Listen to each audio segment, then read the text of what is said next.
From Hollywood, California, the Lux Radio Theater presents Ginger Rogers, Don Amici, and Charles Winninger in A Free Soul.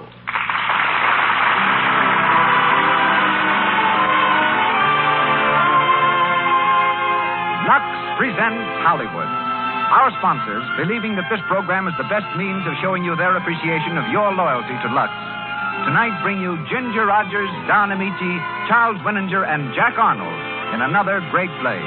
You will also hear from Mr. William A. Brady, distinguished Broadway producer, and Adrian, world-famous designer of motion picture styles.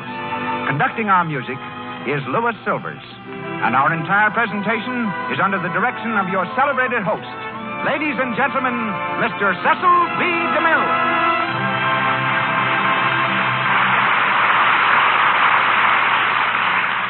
Greetings from Hollywood, ladies and gentlemen. Missourians are noted for caution and thoroughness, and Ginger Rogers was born in a Missouri town called Independence. It may be the combination that enables her to do what other girls find impossible. She scored first on the screen as a comedienne, then as the most enchanting of all screen dancers, and her recent performance in Stage Door marks her as one of the most accomplished and delightful actresses in Hollywood. A small girl with golden hair and green eyes, Ginger likes ice cream sodas and has installed a complete soda fountain in her new Beverly Hills home. She also likes roller skating, knitting, and saving old wrapping paper. I think I can safely say that it was the Lux Radio Theater that gave Ginger one of her first important opportunities at drama, when a year ago we presented her in The Curtain Rises. She's currently starred for RKO in Having Wonderful Time, and tonight enacts the role of Jan in Willard Mack's melodrama, A Free Soul. Tonight also brings to fulfillment what has long been an ambition of ours, to see Don Amici before our microphone. A radio favorite for several years, he's outstanding in an ever-increasing group of Hollywood stars who are coming to the screen by way of the air. We hear Don as Ace Wilfong, and we're especially happy to present as Stephen Ash, that superb character actor, as famous on the air as he is on the stage and in films, Charles Winninger. Jack Arnold is heard as Dwight Sutro. With this thumbnail introduction to our stars, let's raise the curtain and get to the play. The Lux Radio Theater presents A Free Soul, starring Ginger Rogers, Don Amici, and Charles Winninger.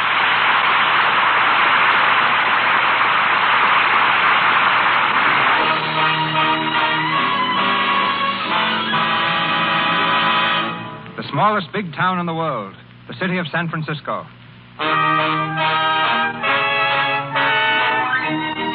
It's late afternoon, and Market Street in the business section is jammed with a tangled mass of traffic, jockeying for position, tooting impatiently at the delay.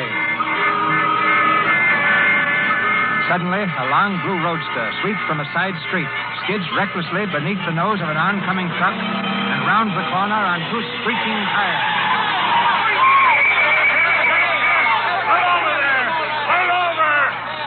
What's the idea? Where'd you learn to drive in a firehouse? That's right, officer. I used to practice on the hook and ladder. What? Oh, well, hello, Miss Ash. And how are you? How are you, Tim? Fine, yeah, fine. Say, there was a neat little piece of driving there. I'm sorry, Tim. I was in a hurry. Yeah, that's what I thought. And how's your dad, Miss Ash?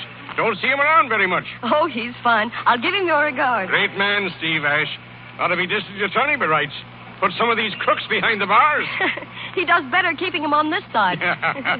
Oh, what time is it, Tim? It's 5:45. Oh, I've got to run. Family tea at my aunt's. See you around, Tim. Okay, take it easy now. Think I can make Nob Hill in 3 minutes? If you do, you'll land in the lockup.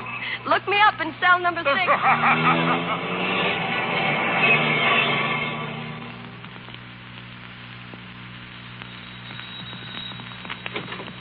Good evening, Dean. Oh, good evening, Miss Ash. Am I terribly late? Your aunts are waiting in the drawing room, miss. Thanks. I don't take care what you say, Stephen. It's true. Now, wait. Hello, everybody. Oh, Jan, dear. How are you, Aunt Dorothea? Evening, Aunt Grace. Good evening. Hiya, Dad. Hello, Jan. Sit down. Just talking about you. Stephen, please. Well, we were, weren't we? Oh, sounds like I was on the pan. Where's Dean? Dean! Yes, Mr. Ash? Fill this glass up, will you? It's been empty for 10 minutes. Yes. Dad, I thought this was supposed to be a tea. Now, stop. Stop picking on me. It's sundown, isn't it? Stephen, can't you even come to a family conference without requiring stimulants? My dear sister, what occasion could arise where a man's desire for stimulants would be greater than at a family conference? Go on, Dorothy. What was it you were going to say about Jan? Well, since it is about Jan, do you think she should be present to hear herself discussed? Well, I'll have to let Jan answer that. You want to stay, Jan? Of course I do. I wouldn't miss it for worlds. Have you no voice at all in the matter, Stephen? Why should I? Jan ought to know her own mind. She's known it ever since she was 5 years old. Exactly, and that's just what's brought us where we are today. Where are we today? Your Aunt Grace is referring to certain actions of yours, public actions, and the people you choose to be seen with in public places. Oh, so that's it.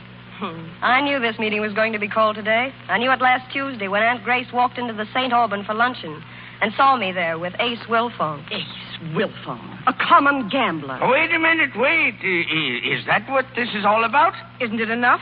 Are we to stand by and see our family name dragged in the mud? What do you mean, dragged in the mud? Yeah, I'd like that question answered myself. What do you mean, the mud? What mud? The notorious dirty mud which clings to this man your daughter sees fit to be seen with. Oh, that's a laugh. Aunt Grace didn't think he looked so dirty until she found out who he was. Jan. After that, she made everybody's lunch cold for 3 tables around. Stephen, are you going to allow your daughter to insult me? Is she stating facts? I certainly am. Oh, one moment, please. I have one question, Stephen, that will settle a great deal in my mind. All right, Dorothy. Let's have it. Did you know that Jan knew this gambler? Wilfong? Certainly. I introduced him to her. You introduced the man to her? Of course I did. Why not? Jan has met everyone in California who was worth meeting. Every fighter, every jockey, every gambler. Oh, Stephen, do be serious. I am. Since she was old enough to be my pal, she's known everyone I ever knew, and, well, why not? Oh, what does he care about anything? If he chooses to raise a daughter with the manners of a bomb... That's enough, Aunt Grace. I've heard enough. You don't like me, you never have. That makes us even. But don't forget this. No matter how much respect my father shows his sister, that's his debt. I don't owe you anything, and I don't have to answer to you for anything. Jan, dear Jan. Oh, I'm sorry. Grace. Dorothy, I don't have to tell you what Jan has been to me all these years since her mother died. She's been my comrade, my pal. I brought her up from a baby, brought her up to face life and face it squarely. Whatever she is, I know she'll always be honest. Whatever she becomes, it'll be her own choice. But right and wrong are not going to be rubber stamped for her. If she's not strong enough to stand it, I'd rather she'd go down fighting than be a namby-pamby, cowardly, mealy-mouthed liar. And you'll do nothing to help her in avoiding temptation? If God has given her an immortal soul, won't it survive temptation? Must it forever be hedged in with a lot of fables that our very ears sicken of? No. And if in the end it strikes us both down, Jan shall be a free soul always. And that I promise you. And I can see there's nothing more to be said. No, nothing, sis. Ladies of the jury, the defense rests. Thank heaven for that.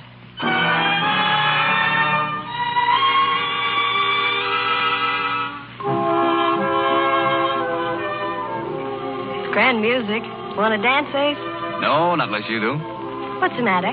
Inferiority complex? No. Common sense, I guess. A lot of friends of yours here tonight. Oh, you're protecting my reputation again, aren't you? I wish you wouldn't, Ace. Why not? Can't do you any good being seen with me so much. Your friends must do plenty of talking. Do you think I care? You should. Maybe. It's a funny combination, you and me. I only hope it never gets you into a jam. Oh, Ace, you're as bad as my aunts and twice as old-fashioned.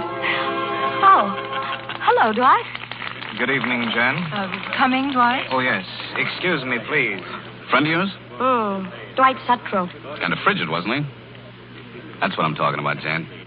I choose my own company, and just now you happen to be it. Thanks.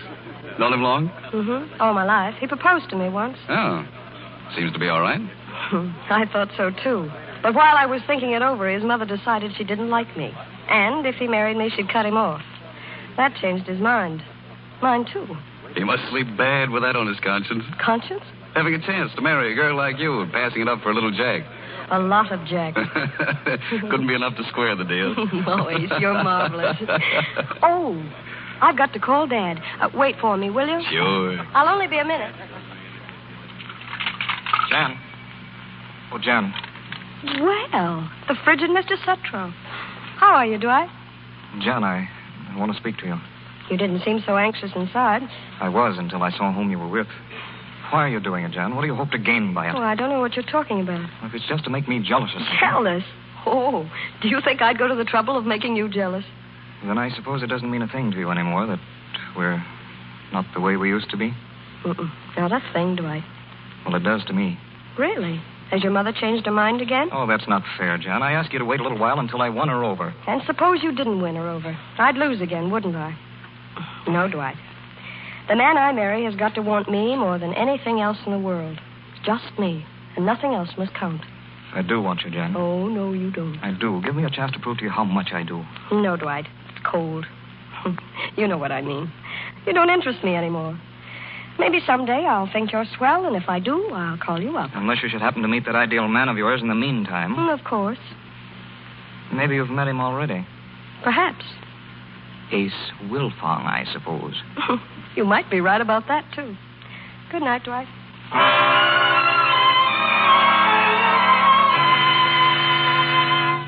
Yeah, here's the receipts for last night, boss. The takings were deposited this morning. Okay. Hey, the house is doing swell, Ace. Over $4,000 at roulette alone. And there's a crowd out there tonight fighting for the privilege of losing their dough to you. Say, we'll be swimming in it soon. Yeah. Say, look, Abe. You've known me for a long time. You saw me start this thing. You watched it grow. Yep, that's right. Am I a smart guy, Abe? Or is it just luck? I don't know. Both, I guess. Well, what I mean is, suppose I'd gone into some other racket, something on the up and up. Would it come along like this has? Or would I be walking around with holes in my pants? Hey, you ain't thinking of getting out, are you? You can't do that, Ace. I'm thinking of a lot of things. Yeah. We've been watching that here lately. We? Who's we? The boys and me. She's got you running around in circles, ain't she? Shut up, Abe. Now, listen, boss, it's for your own good. These society Shut days, up, they don't I tell you. You don't talk about her in this place, you get it? You or anyone else. You can spread that around with the boys. If I hear any one of them even mention her name, I'll pitch him out in his ear. Hey, boss, there's a dame here to see you. Hello, Abe. Jan, what are you... All right, Abe, beat it. Right, okay, Who's come on. the dame? Jan, what's the idea? Well, now, there's a nice reception. What's the matter? Women play here. You told me yourself. Well, sure, but this is no place for you, Jan. I didn't come to play. I came to see a man at his game, Ace. If he's a fighter, I like to see him train. If he's a doctor, I like to see him operate. If he's a gambler, I like to see him gamble. Well, you're not going to see me gamble. You're going home. Oh, don't be silly, Ace. I'm not doing anything wrong. It's not what you're doing. It's what people think you're doing. I do what I like. I'll always do what I like. That's my creed, Ace. Yeah? It may work now. It won't always. Why not? You'll be getting married one of these days. Do you think that would make any difference? I wouldn't marry a man who didn't know me well enough to know that if I wanted to do something, it was all right to do it. I see. Well, aren't we having a chummy little talk? We'll continue it later. Hello, tell Jack to bring the car around. I'll be right down. Listen, have the elevator waiting. Come on, Jan. Oh, you're being very masterful tonight. We'll leave by the side door. I'm not so sure I like you when you're being such a strong character, Ace. Sorry? No, here's the elevator. Well, Dad! hello, Jan. How are you, Ace? Hello, Steve. Just came up to lose a little odd change. Dad, where have you been? My dear daughter, I had hoped that was not too obvious. I've been wooing Bacchus. I suppose you know the office has been trying to reach you all day. Why? You've got to be in court tomorrow at 10 o'clock. I shall be there on the dot. Run along now, run along. Oh, where are you going? There's a game inside called poker dice, which after 20 years still intrigues me. Good night, Jan. Dad! Night, Ace. Night, Steve. He'll be all right. I'll tell Abe to look after him. You go along downstairs. I'll see you in the car. Don't be long, Ace.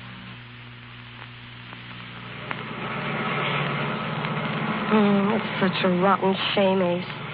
He's so brilliant on one side, and on the other, he's so overbalanced. He always knows just what other people need, and he does it for them. But for himself, he can't do anything. Oh, God, it's terrible. Oh, Jan, dear. I've watched him ever since I was a little kid. Playing with liquor year after year. It's been working on him. And he doesn't know. He can't see what it's doing to him. Jan, please don't. I wish I could help you. I want to, Jan. You can't. No one can. Will you let me try? Somehow? You would, maybe, if you knew how much I love you, Jan. Oh, why did you wait so long to say that? Oh, I've wanted to for weeks. And I've wanted to hear it for months. Jan, you're so far above me, it scares me to think of it. Then don't think of it. Oh, you're wonderful, Jan. Well, you always say that. Oh, always. I'll take a chance on anything, but when I place a bet on you, that's a sure thing. Jan, will you marry me? Of course I will. I mean, soon.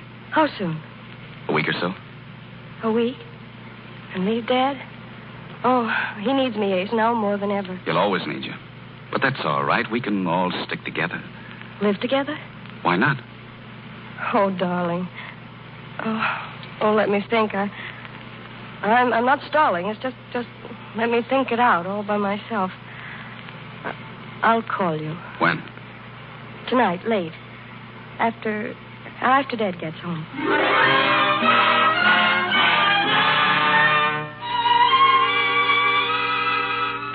And then the gods smiled. They beamed. 250 in the hole, and I threw 5 kings. A windfall. Where's my glass? Please, Dad, don't. What? No more tonight. I want to tell you something. Something important, Dad. What could be more important than 5 kings? Dad, I'm going to marry Ace Wilfong. What's that? I'm going to marry him. Oh, Jan, you're not serious. Of course I'm serious. I love him. You know what he is, Jan? What he will always be? A gambler? Oh, we know lots of gamblers, and their wives, and prize fighters, and jockeys, and bookmakers. But I didn't expect you to marry them. Good Lord, girl, we can associate with anybody, but we don't marry them. That isn't what you taught me. You said 100 times, Jan, if you aren't ashamed of what you do, and if people see you aren't ashamed, they'll respect you. Now, haven't you said that? Oh, no matter what I said, you can't marry Ace Wilfong. Why? Don't you like Ace? Yes, as a man, I like him very much, and as a character, he interests me. But as a husband for my daughter, how can you expect me to like him? He's square. He's clean. He's brave. I believe that. And I tell you, Dad, that he loves me, and I love him. Oh, you've been in love often enough before. Then I ought to know, oughtn't I, Dad? If it were the very first time, I might be mistaken. I tell you, I know. Oh, I'll never love anyone else. Oh, Dad, please believe me. Jan. Oh, you can't do this thing, dear. You mustn't do it. Listen, I know I'm no good. I've made you suffer, and I loathe myself for it. But you're all I've got. I can't let you be unhappy, ashamed. You can't marry Ace Wilfong. You say you loathe yourself for making me suffer. Can't you see how you're making me suffer now? It's for you I'm doing it. You know I love you, Jan. I'll do better. I promise I'll do better. Dad, we're both gamblers, you and I. No more than that. We've been good gamblers with life always. Now, I want to gamble with you for the limit. Yes? I'll make you a bet, and I'll give you fair odds. I promise you I won't marry Ace Wilfong. I won't even see him. If you promise me you'll never drink again. Is it a bet? I give up the man I love because you think he's bad for me. And you give up what you love because, I know it's killing you. Is it a bet, Dad? It's a bet, Jan. Thanks, Dad. The defense rests. Good night, Dad. Good night. Well, if you don't mind, I'd like to be alone. Oh, sure. I know. Sure, honey.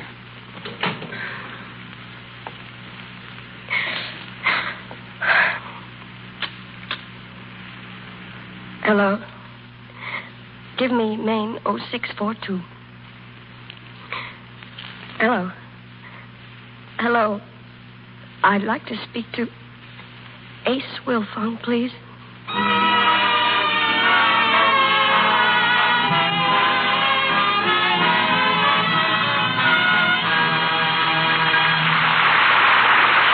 We will bring you Act 2 of A Free Soul in just a moment. In the meantime, we switch our scene to Hollywood, to a shop on Sunset Boulevard out near the city limits of Beverly Hills. Inside the shop, a young lady, very much talked of in Hollywood today, is looking over some clothes. A salesgirl is helping her. Oh, I think it's so wonderful you're getting that part. I read about you this morning. Why, you're famous. Thank you. It is wonderful. But really, all I have time to think about is getting ready to go on location. I have practically no warm clothes.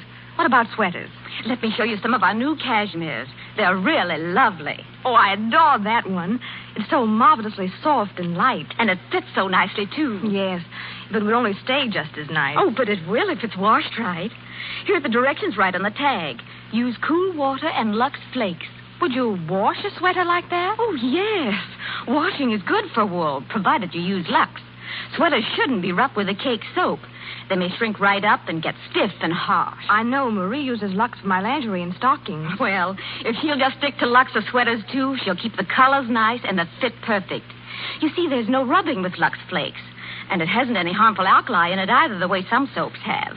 Anything safe in plain water is safe in Lux Flakes, you know. All right, I'll take it. And just so I don't forget, I'll stick a memo in my purse. Marie, take along plenty of big boxes of Lux. Now let's look at coats. We return now to Mr. DeMille and our play. We resume A Free Soul, starring Ginger Rogers, Charles Winninger, and Don Amici.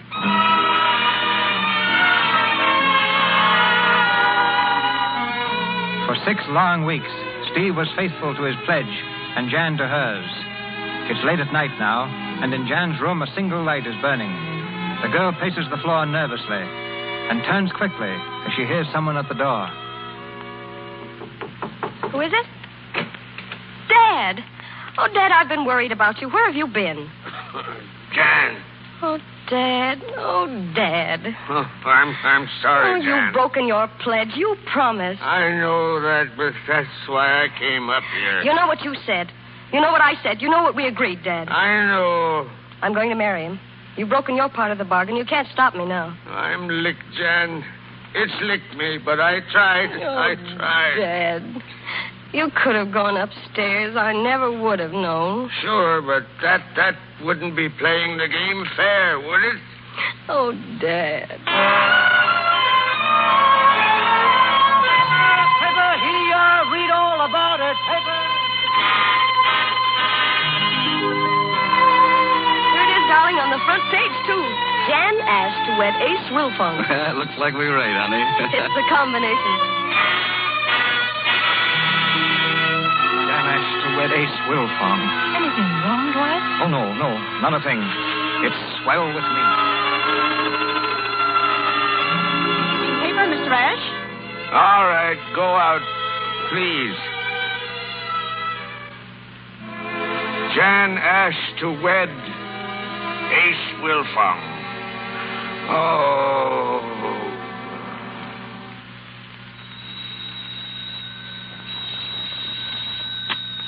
Hello? Oh, hello, darling. Where are you? Oh, were you coming home to dinner? Oh, Ace, why not?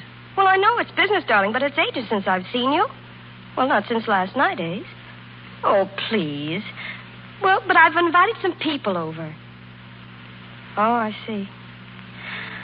All right, Ace. Oh, I know you're sorry. All right. I'll be up when you get home. Clara.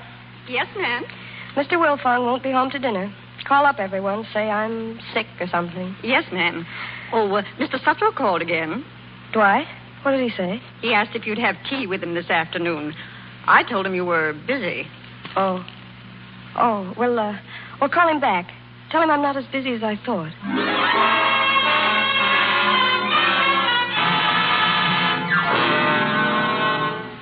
200. There you are. Sure that's enough, Steve? Sure, I'll have this back to you in a couple of days, Ace. And the other, too. Things haven't been so hot here lately, but they'll be picking up. Oh, forget it. You seen anything of Jan? Jan's a little disappointed in me these days. What do you mean? Well, she kind of guessed I was making a few loans from you and kind of got her pride. Why should it? It's all in the family. She sees it a little differently, Ace. She sees it as a man taking money from the fella he didn't want his daughter to marry. Oh. You didn't know that, did you? That I didn't want her to marry you. Oh, I guess I did. I wasn't sure why, though. Well, you understand horses, Ace, don't you? Yes, some. Well, humans are the same. It was the blood. I didn't want to cross it. You figured my breeding wasn't right, hmm? Well, what I meant was I knew her strain, and I didn't know yours. Can't man be a thoroughbred unless he's got a name they know for 1,000 years? Sure he can. And you're proving that to me every day, proving I was wrong. I'm not talking about the money either. You know that. Oh, forget that. But you were right, too, in a way. I mean, if I was bred right, your strain, I know more about things. I wouldn't have to ask about something that's been on my mind for a long time. Well, let's hear it. Now, this isn't a squawk, Steve. I just want you to put me right. Well? Is it okay, now that Jan's my wife, is it supposed to be correct for her to let guys who knew her before she was married keep on hanging around? Does she? Well? Well, is it all right? Yes, it's all right. Why not? But she's my wife. Has she done anything not worthy of a wife? She goes out riding with this guy. Well, because she married you, should that keep her from motoring on a nice day in nice company? He is a nice company. I met him. He's a rat. I think you know what I'm talking about. Well, I wouldn't let it worry me. Jan's the skipper of her own boat. She must know what she's doing. Yeah? I hope so.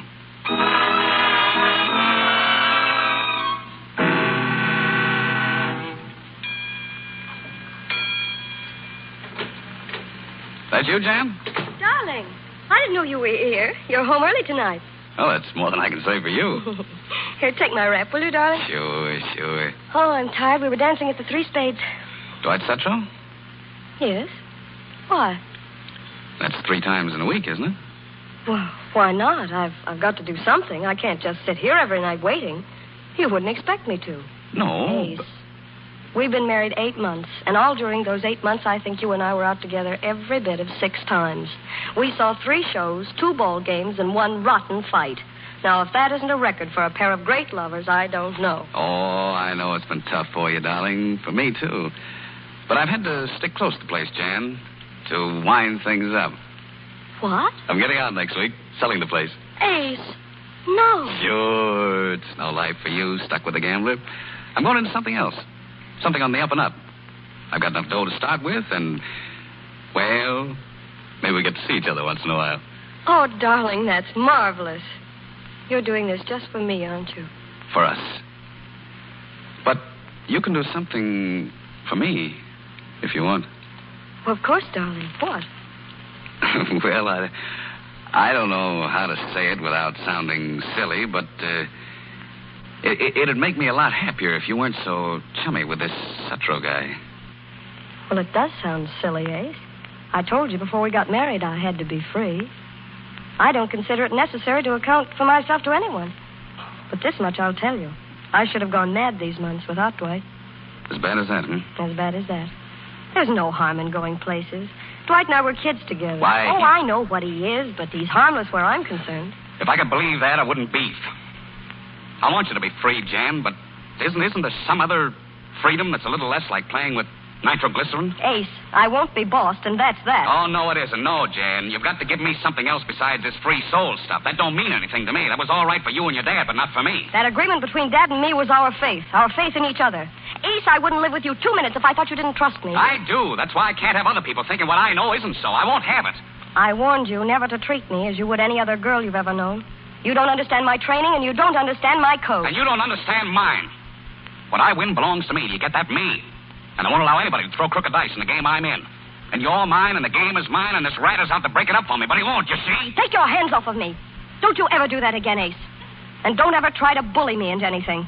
I've done what I felt like doing all my life. I'll go on doing it. And if I want to see Dwight Sutro, as long as it's honest and clean, you've nothing to say about it. Do you hear? Nothing. All right. I won't bother you again. Where are you going? I'm going out. Where? I said I wouldn't bother you. Ace! Ace!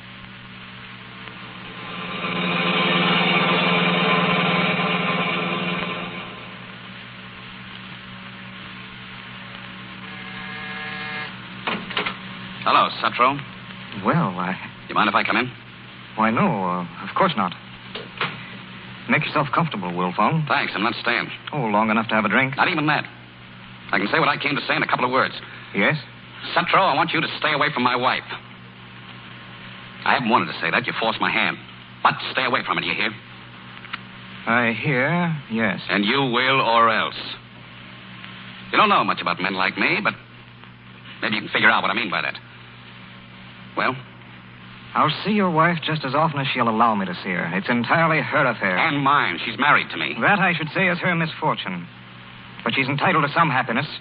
And if she favors the company of a man of her own world, then I shall do my best to be that company. And just what can you do about it? I can do this about it. If you ever go near my wife again, I'll kill you. Remember that.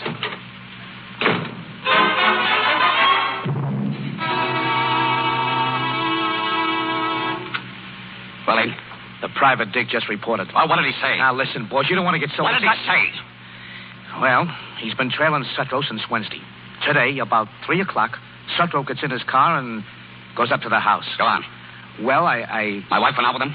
Yeah. Yeah, they went out for a ride or something. But look, boss, maybe... Shut up. But I just... Shut up. When he calls again, tell him to keep on the job. I want to know every move Sutro makes. You get it? I got it. Dwight, I felt a drop of rain. Well, it's all right. We'll be at Thwaites in a couple of minutes. Oh, don't you think we better put the top up? We'll be drenched. You won't melt. Oh, Dwight, please. Oh, all right. It'll make you feel any better. Hurry, Dwight. Look out. Here she comes. Oh, goodness. Oh, now I hope you're satisfied. I'm sorry, Jan. Look at my dress. I can't go to Thwaites looking like this. Come on. We'll go and get dried off. Where are we going? My place. It's only a minute. Hold tight.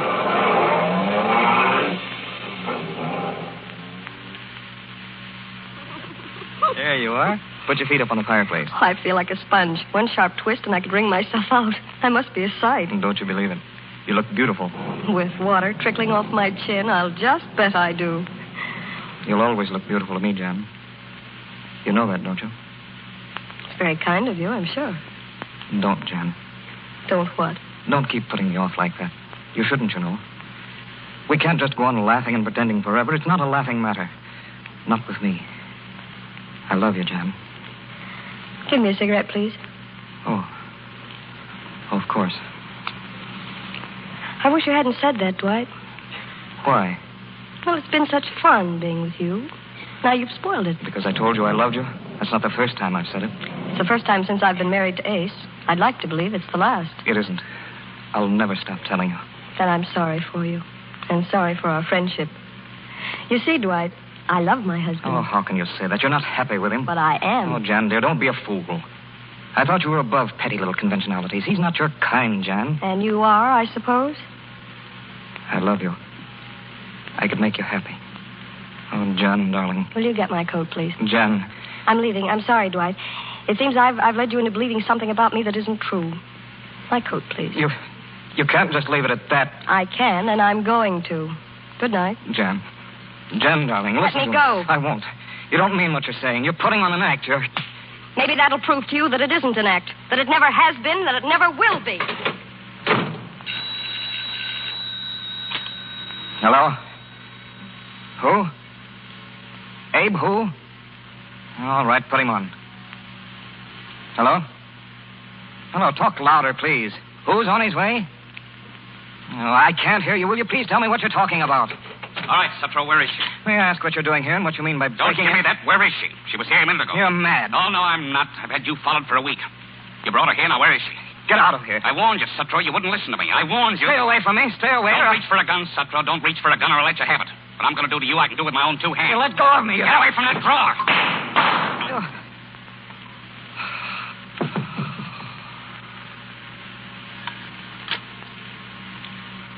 Hello. Give me the police, will you? Sergeant, this is Ace Wilfong. Send somebody up here right away. I've just killed a man.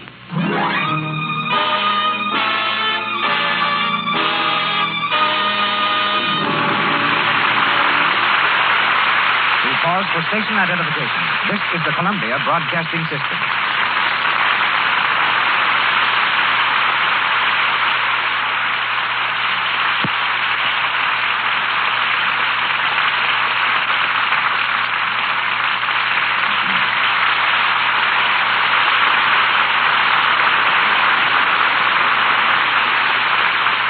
One of the greatest producers the American stage has ever known, William A. Brady, would be a most welcome guest on any program of the Lux Radio Theater. His presence tonight, between the acts of our play, is doubly appropriate, for he not only brought A Free Soul to Broadway, but during its run there, enacted the role of Stephen Ash. His countless other hits include such immortals as Way Down East and Trilby. Husband of Grace George and father of Alice Brady, Mr. Brady's life reads like the history of the theater. One of the giants of the sporting world, too. He revolutionized boxing during the years that he managed the famous champion, Gentleman Jim Corbett. On the stage, his champions included David Warfield, Catherine Cornell, Helen Hayes, Mary Nash, Henry Hull, and Douglas Fairbanks. The Lux Radio Theater extends its stage to New York City and brings you William A. Brady. Thank you, Mr. DeMille. It's the privilege of a young man to look forward and an old man to look back. I've been close to the theater since the days of Edwin Booth. I've seen motion pictures grow from nothing at all into an international pastime.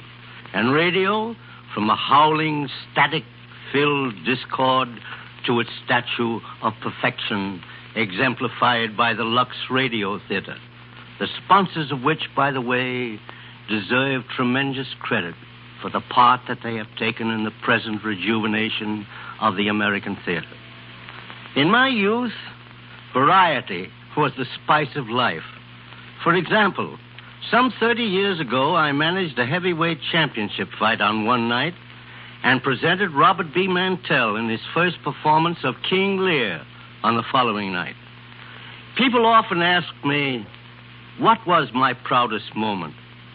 Well, was it the time that I made Helen Hayes a star, or discovered Douglas Fairbanks, or the night when Corbett knocked out the mighty John L. Sullivan? It could be any of these, but down in my heart I still feel the thrill, never since duplicated, that came to me as a skinny, ragged little boy. It was the night that I sat in the old Booth Theater on 23rd Street, and when, from my seat in the last row of the top gallery, I heaved a marble during the sleep-walking scene of Macbeth and scored a direct hit on the bass drum miles below me in the orchestra pit. Now, that's one way of making a hit in the theater. Most of my life since then has been working for hits from behind the footlights. There is one honor there that I share with Lux Flakes, for they've played a star role backstage in many a Broadway hit. As a producer, I know they are the tops in wardrobe department. Today, it's the Hollywood custom to take athletes and turn them into actors. Well, it's nothing new, my friends, nothing new. It started long, long ago in the golden days of boxing when Jim Corbett would play Armand in Camille and John L. Sullivan would stand them up in honest hearts and willing hands. Many youngsters claim that there are few fields not overcrowded today. But let a young fella bust loose. Let him find a spot that's not so crowded. Let him take a chance, and luck or stubbornness will see him through. After all, it looks very much like the same old world to me. My congratulations to you, Mr. DeMille, to Miss Rogers, to Mr. Winninger, and to Mr. Amici for giving a play very dear to my heart. My congratulations to Lux Flakes and to all the people who buy Lux and so made such a superb presentation possible. Thank you. Thank you, William Brady. We're back in Hollywood now, where A Free Soul with Ginger Rogers, Don Amici, and Charles Winninger is continued.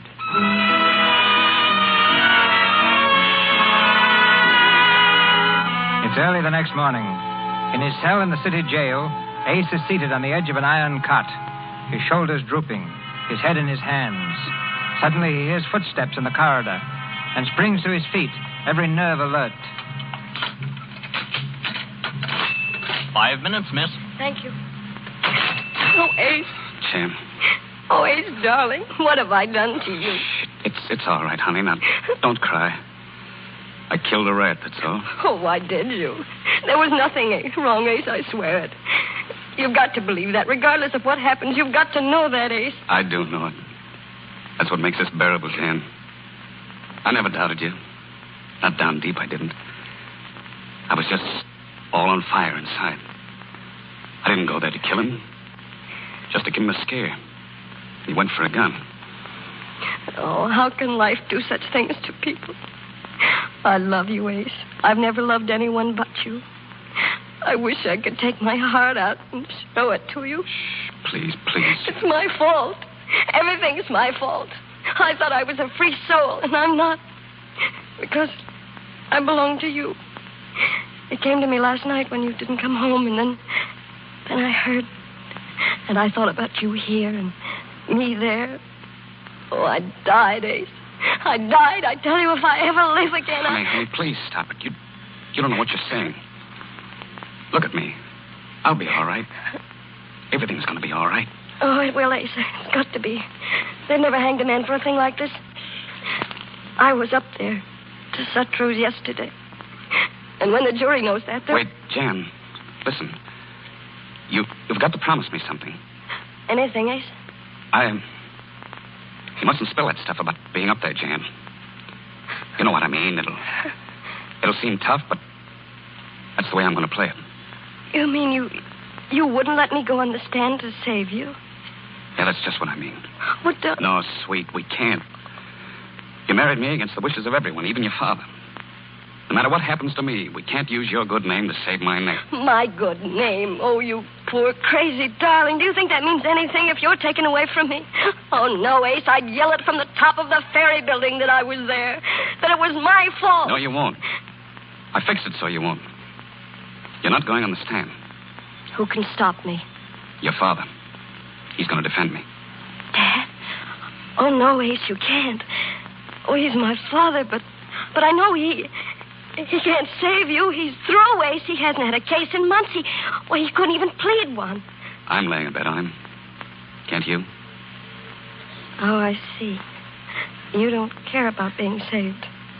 You're letting him defend you because you know he'll never let me testify. No, Jan. It's true. You've no confidence in him yourself. You couldn't have. If he does what I asked, that's all I want.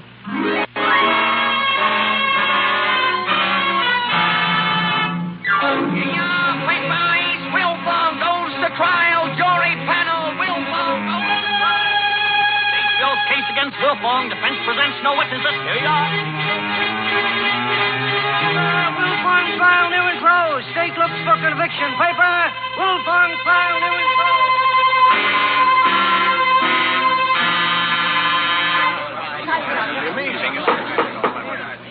And when you arrived, officer, you say Dwight Sutro was already dead. That's right. And Wilfong was standing by the window looking out. And what happened then? Well, he handed me the gun and he said, "Here's the gun that killed him. It's mine. I did it."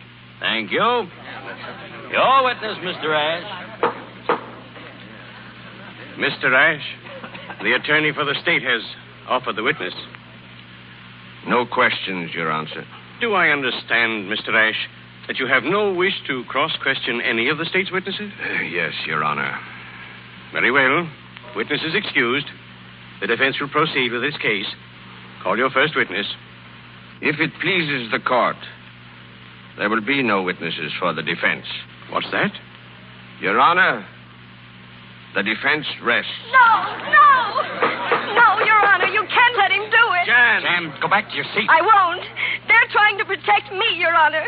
They won't let me take the stand because they know what I'll say, that I was in Dwight Suttrow's apartment the night he was shot. Jan. That my husband knew I was there. That's why he came. Your Honor, I asked the court's permission to speak for a moment with my wife. The prisoner will not address the bench. But, Your Honor. Quiet, please. Young lady, will you please take your seat? Mr. Ash, do you wish to present this young woman as a witness? Oh, Dad, please, you've got to. You don't know what you're doing. Jan. Well, Mr. Ash? The defense rests, Your Honor. There will be no witnesses. Has the state concluded its case? We have, Your Honor. And the attorney for the defense will sum up, please. Thank you. Your Honor, gentlemen of the jury, you have seen in this court a man on trial for his life. A man accused of the foulest of crimes. Premeditated murder. Murder in the first degree, for which there is but one penalty. Death. You have heard witnesses for the prosecution and none for the defense. You have seen a young woman, my own daughter, rise in defense of her husband and tell you... I object, Your Honor. The woman was not a witness. Her testimony was not entered into evidence. Objection sustained. Proceed, please. The district attorney is right, gentlemen. You must strike from your minds everything that woman said. Strike it from your heart if you can. You heard that woman. You know she spoke the truth. And you know that if you bring in a verdict of guilty, you will be placing a rope around the neck of an innocent man. Objection. There's been no evidence by the defense to prove the accused innocent. Objection overruled. I take it Mr. Ash is dealing in certain attendant circumstances? Thank you, Your Honor. Thank you. Attendant circumstances. Circumstances not born of the moment, day or hour, but wicked, profane, and damnable teachings. Look at that girl, the wife of the accused. You wouldn't think that child's mind was full of poisonous fallacies. It's God's truth, for since she was old enough to listen, I have dinned into her ears that she was a free soul. I told her she must not be a hypocrite or a coward. I cried out to her that she must follow her desires and be honest and open with them. These were my teachings. And may God forgive me. She had no mother. Could we expect her to see that her father was a mountebank, a trickster, a fool? Her desires, innocent as they might have been, led her into the company of another man, despite the wishes of her husband. Are you beginning to see who is the guilty man? Do you reason now who should be on trial here today? I, Stephen Ash. Ace Wolfong held the pistol, but my hand pulled the trigger. There's only one freedom: knowing and obeying God. There never has been but one man big enough to be a free soul on this earth, and they nailed him to a cross. But he forgave. Yes. And that's what I'm asking you to do today.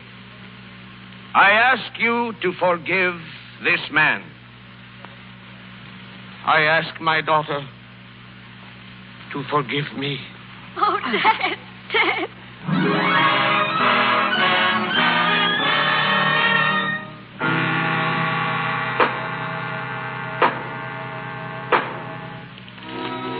Gentlemen of the jury, have you reached a decision?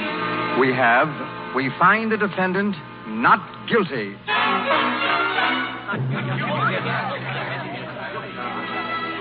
Not guilty. Ace, darling. Oh, Jan, dear.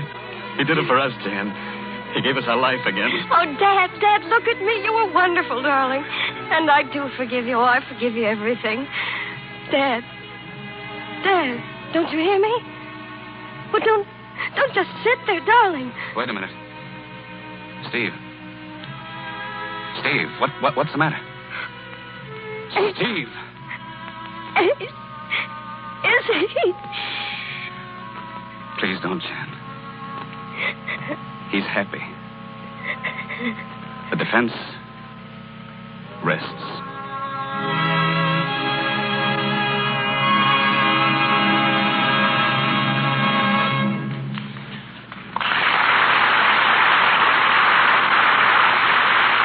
So we take leave of a free soul. Till later we'll hear again from Ginger Rogers, Don Amici, and Charles Winninger. Adrian, the screen's most famous fashion designer, tonight makes a return engagement in the Lux Radio Theater. A Connecticut Yankee who started on the stage with Irving Berlin, he was brought to Hollywood by Mrs. Rudolph Valentino. It's he who designs the screen clothes at Metro-Goldwyn-Mayer Studios for such renowned beauties as Norma Shearer, Joan Crawford, Greta Garbo, Myrna Loy, Jeanette MacDonald, and Louise Reiner. When here last, he mentioned the fashion influence Greta Garbo exerted in Camille.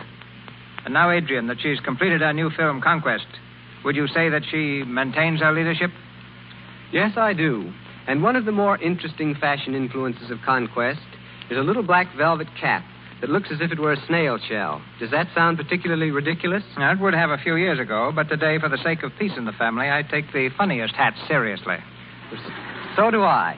And this is about the only period in history in which a woman can put the most ridiculous-looking contraption on her head, look in the mirror, and accept it seriously. Hats were never so humorous, but strangely enough, they're accepted even by husbands. Not accepted, tolerated.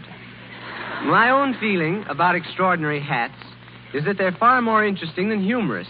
An unusual hat, carefully selected, brings out a woman's personality. She becomes an individual instead of a conventional type.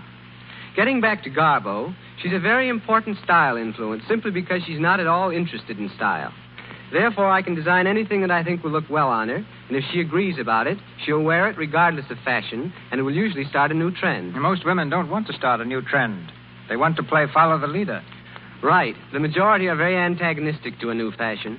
It's only after they've seen a new style worn by their favorite actress, by the best-dressed woman at their club, and finally by their favorite enemy, that they decide to take a chance with it themselves. Well, how do you account for this being the most lavish season in women's dress for 20 years?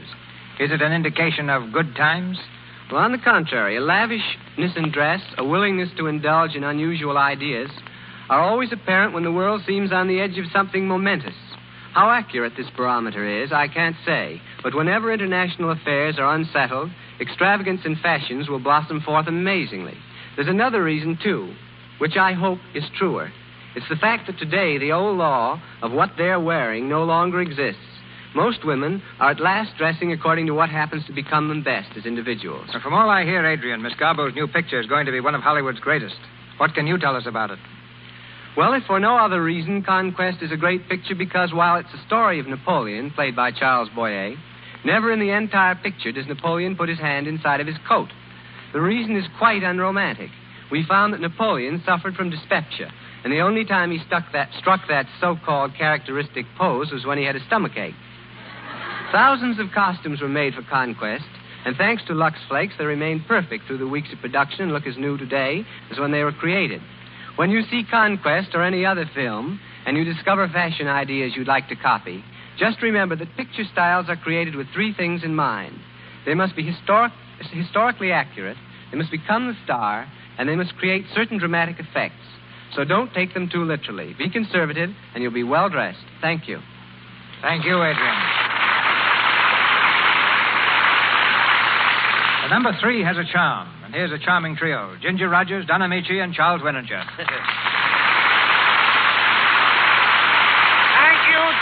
Thank you. And as the old-timer here, CB, I want to say what a pleasure it's been playing tonight with two of the greatest youngsters in pictures. I'd include you, Charlie, and make it three of the greatest youngsters. Oh, thank you. But it was only a very short time ago that Ginger was starting her career on a musical stage, and Don was just another unknown radio actor. This gives me a chance, Charlie, to ask a question I'm sure is in the minds of many in our audience. Tell us, Ginger, now that you've made Stage Door and are in the middle of another non-musical picture with a third one to follow that, does it mean you're through with singing and dancing pictures? By no means, Don. What I want is variety. And now that I've had it, I'm looking forward to doing a musical again. This has been a very happy year for me, and I only hope it has been equally happy for all of our listeners. And there's only one more thing I want to say. The last time I was here, CB, I said that all I did in Hollywood was play Papa. Well, just let me be Papa to Ginger and you, Don, and I'll never complain again. Thanks, Charlie. And now, good night, Mr. DeMille. Good night to you three youngsters. Mr. DeMille returns shortly with exciting news of next week's playing stars. Our cast tonight included Claire Whitney as Dorothea, Myra Marsh as Grace, Edward Marr as Abe, Eddie Kane as Charlie, Lou Merrill as District Attorney, Norman Field as Judge, James Eagles as Officer, Justina Wayne as the Maid, Sally Creighton as Secretary, Frank Nelson as Foreman, and Ken Chevelle as a newsboy. Mr. Amici appeared through courtesy of the makers of Chase and Sanborn Coffee in 20th Century Fox Studios, where our conductor, Louis Silvers, was in charge of music for the new film Alibaba Goes to Town. Mr. Arnold is from RKO Studios. Our producer is from Paramount Studios, and here he is. Next Monday night, the Lux Radio Theater presents one of the most popular figures of motion pictures and radio, making his first appearance before our microphone, Bing Crosby. Sharing our spotlight with the nonchalant Mr. Crosby is that lovely and delightful comedian, Miss Joan Blondell. We've been fortunate in securing for their vehicle a brisk and sparkling collegiate comedy that was heartily cheered on both stage and screen. She Loves Me Not. Our sponsors, the makers of Lux Flakes, join me in inviting you to be with us again next Monday night when the Lux Radio Theater presents Bing Crosby and Joan Blondell in She Loves Me Not, featuring Nan Gray. This is Cecil B. DeMille saying good night to you from Hollywood. Announcer has been Melba Ruiz. This is the Columbia Broadcasting System.